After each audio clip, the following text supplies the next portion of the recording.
Yn y fideo hwn, rydym yn ystyried sut y gallwn lywio ein ymateb i cam-drin plant yn rhywiol.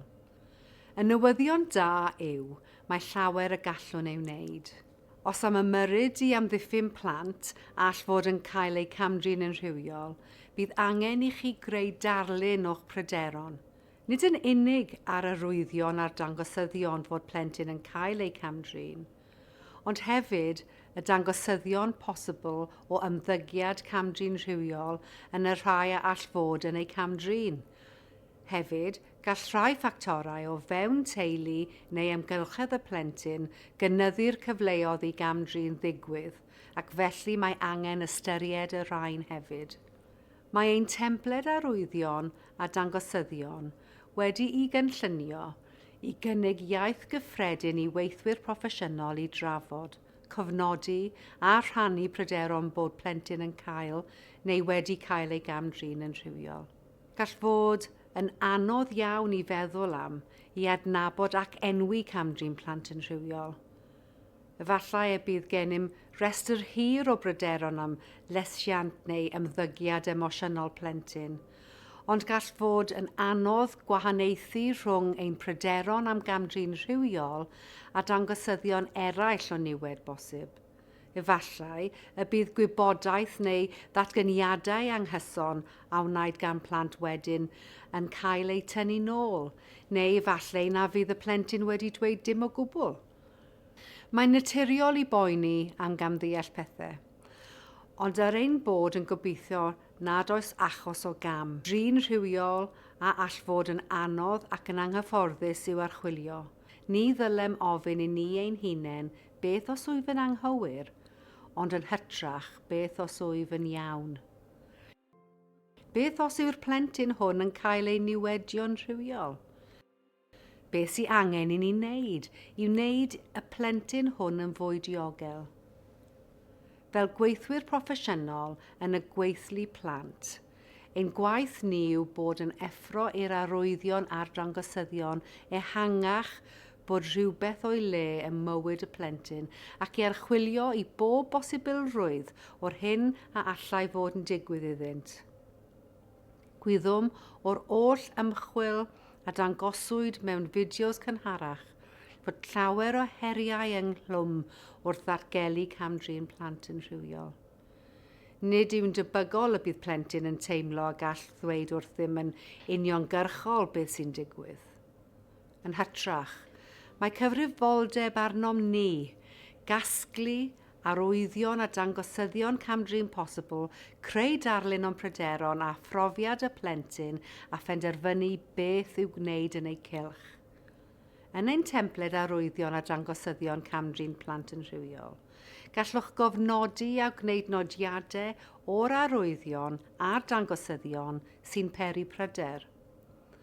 O fewn hyn, rydym yn cynnwys yr arwyddion emosiynol ac ymddygiadol a allai ddangos bod plentyn yn cael ei cam-drin yn rhywiol. Mae'n cynnwys dangosyddion trallod emosiynol, megis tystiolaeth o hunan-niweidio neu newid mewn pwysau, ymddygiadau rhywiol amlwg a newidiadau mewn ymddygiad a perthnasoedd, arferol, blaenorol. Yna mae'r templed yn symud ymlaen i ystyried arwyddion corfforol posib a cam-drin, megis cleisio anarferol neu heintiau a drosglwyddwyr yn rhywiol. Mae'r rhan nesaf yn ymdrin ag arwyddion a dangosyddion ymddygiad cam-driniol yn y bobl o gwmpas y plentyn. Boed y person ifanc arall, brawd neu chwaer, cefnder neu oedolyn, mewn lleoliad teuluol neu sefydliadol. Mae arwyddion i gadw llygad amdanynt yma yn cynnwys nomerleiddio, ymddygiadau, amhriodol a rhywiol fel amlygu'r plentyn i bornograffi neu adael drysau ystafelloedd ymolchi a gwely ar agor. Gallai arwyddion eraill gynnwys datblygu perthynas rhy glos â'r plentyn, mewn ffyrdd fel dominyddu'r gofal ohonynt neu ei hynysu oddi wrth bobl eraill. Yn olaf, mae'r templed yn edrych ar y gwendidau yn ymgylchedd y plentyn, Wrth greu darlun o bryderon, mae'n fuddiol deall y cyd-destun teuluol neu amgylcheddol y mae'r plentyn yn byw ynddo, gan fod rhai ffactorau'n cynnyddu'r perygl o niwed rhywiol. Bydd yn ein helpu i ystyried sut y gallai'r ffactorau hyn atal y plentyn rhag dweud wrth rhywun beth sy'n digwydd iddynt. Cofiwch, efallai na fydd plentyn sy'n cael ei cam-drin yn rhywiol yn dangos unrhyw arwyddion o gwbl ei bod yn cael ei cam-drin, neu efallai byddent yn dangos llawer. Wrth gwrs, gallai'r arwyddion y maent yn ei dangos fod yn arwydd hefyd o rhywbeth arall sy'n digwydd yn ei bywydau. Gan ddefnyddio'r templed, cymerwch bob arwydd a dangosydd yr ydych wedi weld a nodwch yr hyn yr ydych wedi weld a chofiwch gynnwys pan fo'n berthnasol beth oedd cyd-destun yr alsylwi. Wrth i chi weithio drwy bob adran, byddwch yn gallu creu darlun o'ch pryderon yn gyflym i gyd mewn un ddogfen. Nesaf, cymerwch ychydig o amser i ystyried pa gamau pellach a all fod angen eu cymryd. Dyma rhai cwestiynau a awgrymir. A oes unrhyw fanylion eraill yn hysbys o fewn eich sefydliad y gellid ei ychwanegu?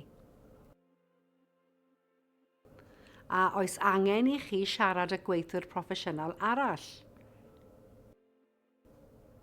A oes angen archwilio ymhellach gyda'r plentyn a rhieni neu gyfalwyr? A oes angen atgyfeiriad diogelu prydlon? Ac, a oes angen monitro pellach? Mae angen i ni weithio gyda'n gilydd i ddiogelu plant.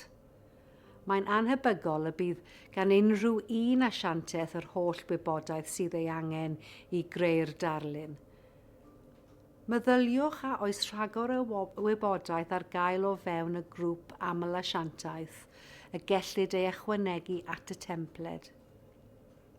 Mae'n bwysig deall na ddylai ein templed arwyddion a dangosyddion gymryd lle ar sylwi pellach neu gyfathrebu uniongyrchol a phlant a'i teuluoedd. Y ffordd orau o'i ddefnyddio yw i lywio penderfyniadau yn hytrach na'i gwneud. Diolch yn gymryd yr amser i wylio'r fideo hwn. Cofiwch, gall cam-drin plant yn rhywiol deimlo'n anodd ac yn gymleth, ond drwy gydweithio gallwn fynd i'r afael â hyn. Yn ein set nesaf o fideos, byddwn yn trafod sut i ymgysylltu â phlentyn pan fydd gennych bryderon.